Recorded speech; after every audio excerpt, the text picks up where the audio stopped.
Thank you. I'm so pleased to see so many students here today.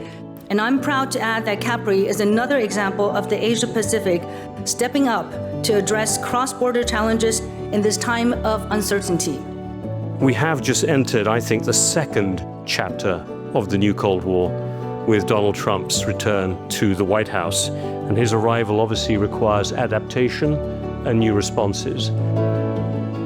If the public sector cannot take the leading role, why not us private sector business leaders trying to make sustainability as the DNA of your business?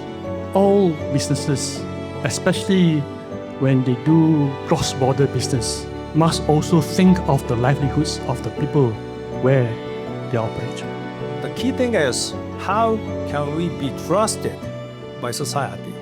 That is the most important factor to be resilient. Society is a last resort for us to be able to rely on, for us to survive. The more connected with our Pacific friends, the more we realize the real Taiwan's role in the region and in the global.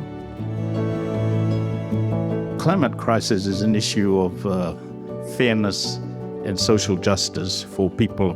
What that means, though, is that for the region to be prosperous, we also need a stable environment, we need stable political stability, but we also need economic opportunities. We're seeing is a time of chaos, a time also now of survival. And where can we find those other leverages to be able to keep our heads above water?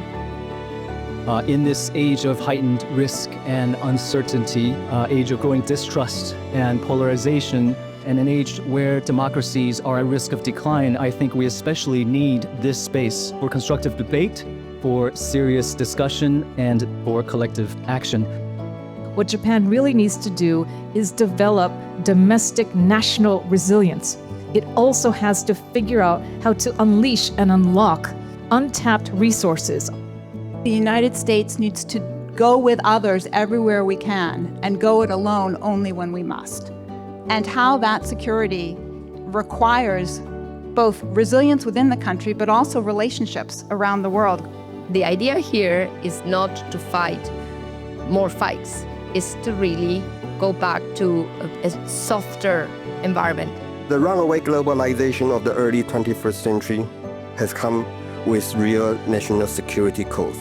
As we now face a potential global realignment, this may be the right moment to revisit the assumption, the enterprise, the last era. When it comes to academic exchange and the possible collaboration with all the current intertwining relationship, I personally think it's not practical to decouple.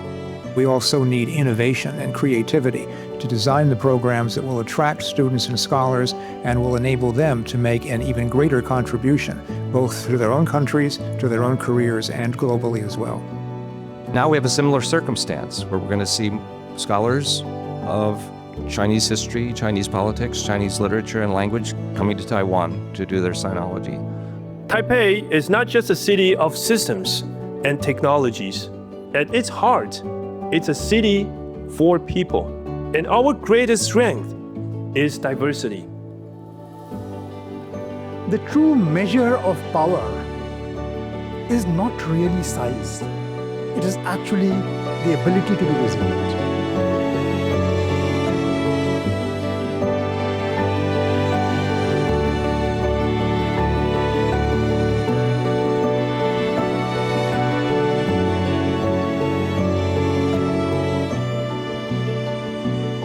We need to be, as small states, strong enough to push back against threats that are imposed on us.